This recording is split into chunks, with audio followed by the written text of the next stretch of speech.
first is Deadpool. He is a unique case because he just doesn't hold back on all fronts. If you look at his fighting style, the guy goes all out every time. I mean, like, why not? If his healing factor is going to kick in anyway, why not, like, put some theatrics in there when he's in the thick of danger? Holding himself back would be absolutely no fun. There have been many times when Deadpool has acted with almost no thought or care to himself or also to others. Like that time a guy said that the Star Wars prequels were better than the OG trilogy, and then that was the last thing he said. Not a second thought on Deadpool's end for that one. Deadpool, especially in the comics, will put anyone, even his family, in harm's way if it benefits him. Once while being chased by Daredevil, he shot a random civilian in the leg because he knew that would make Daredevil stop and help. Another time he put his daughter in the line of fire to lure out a villain. When he was told to take out Agent Coulson by evil Captain America, he did it no hesitation, and that's just the tip of the iceberg. The Heckler, one of my favorite DC heroes, he never holds back because his power is simply be annoying, and I love that for him. The Heckler is the Bugs Bunny of the DC universe. He has no, like,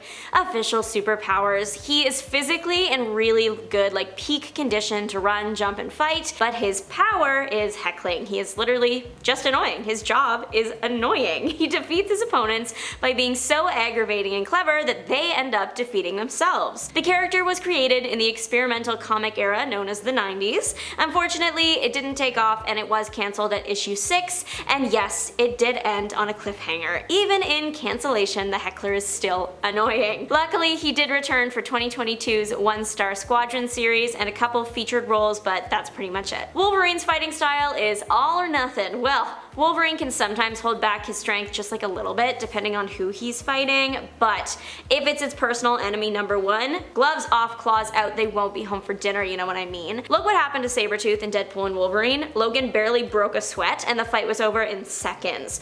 Wolverine is also the type of hero to do what no one else can or is sometimes willing to do, like when he was sent to neutralize that poor mutant kid Jay, whose mutant ability was literally burning all organic material near him. Wolverine, with his healing factor, was the only hero that could get close enough to the kid, but he was also probably just like the only one who would have been able to complete the mission at all. Another time Logan showed he will do what is necessary was the time he won the fight against his son. He had to hold him down in a puddle until he stopped moving, and that's really tough. Plus, it was a puddle, and that is really up close and personal. Tony Stark can't help but be the smartest person in the room. He also can't help having an ego the size of Stark Tower.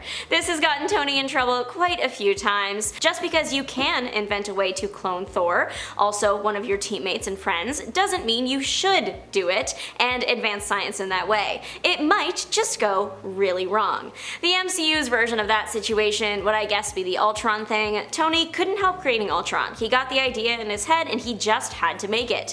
His ego prevented him from seeing that Ultron had the potential of being corrupted, and that, of course, led to disaster. Tony might not have powers in the traditional sense like super strength or invisibility, but I would argue that intelligence is a power in its own right. Jason Todd knows more than anyone what it feels like to lose it all. His Red Hood fighting style holds absolutely nothing back. He will do what he needs to win. Batman, his dad, pretty famously has a no-kill rule. It's why the Joker has been allowed to ransack Gotham City for so long, thanks to the Lazarus Pit and Superboy Prime, but he came back a bit different, kind of more jaded.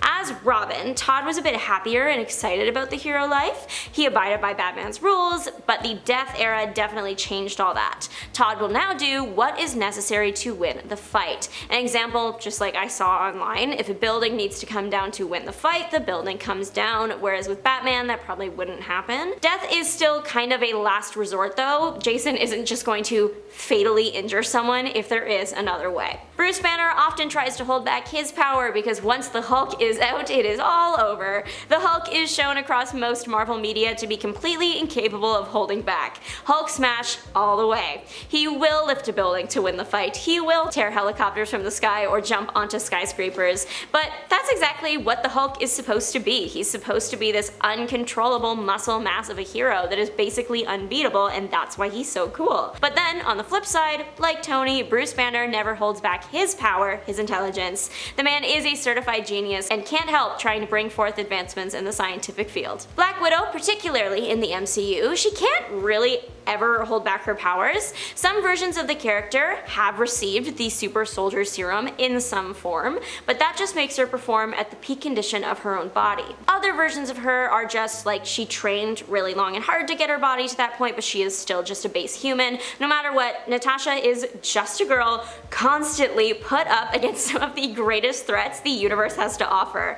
You have to give everything you got in battles when your opponents are supercharged or have enhancements or even aliens. Black Widow, no matter the universe, has proven she is a force to be reckoned with and shouldn't be written off just because she doesn't look as threatening at first glance. Up next is a different type of spider though, the Superior Spider-Man. Peter Parker went to visit Doc Ock while he was dying, but Doc Ock didn't want to die, so he swapped his body with Peter's. Doc's body did die, but then it was discovered that the machine used to swap their brains actually just connected their minds, so Peter is actually still alive, kind of. To make Doc Ock understand his hero journey, Peter makes him relive all his major character building experiences, aka everything traumatic that's ever happened to him, leading to Ock deciding to be a hero in the end. There was a moment during the whole debacle of Ock as the Superior Spider-Man, he was still learning what Peter's enhanced body could do, and he got in a fight with another villain and he literally punched his jaw clean off.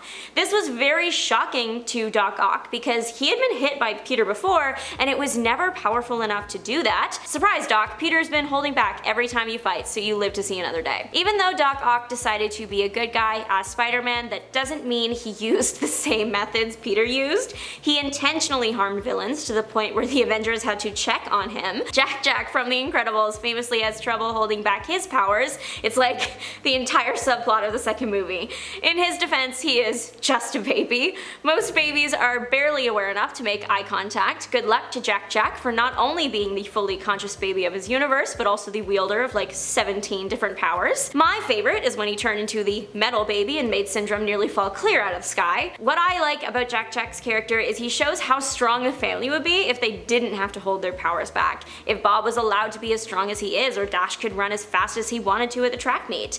It's nice to see this little guy just giving everything he's got, though good luck to Bob and Helen for Jack's terrible twos. Last but not least, Ghostmaker. Ghostmaker is such a good name. Whoever came up with that 8, I fear truly everyone else go home will never be that cool. Ghostmaker trained with Batman. He's a bit closer to being an anti-hero because he will take people out to fight crime. Again, like Red Hood, he's not going to do that unless it's necessary, but watch out because he will. As a kid, he was diagnosed as a psychopath since he couldn't feel empathy or fear, which greatly helps him in the vigilante line of work.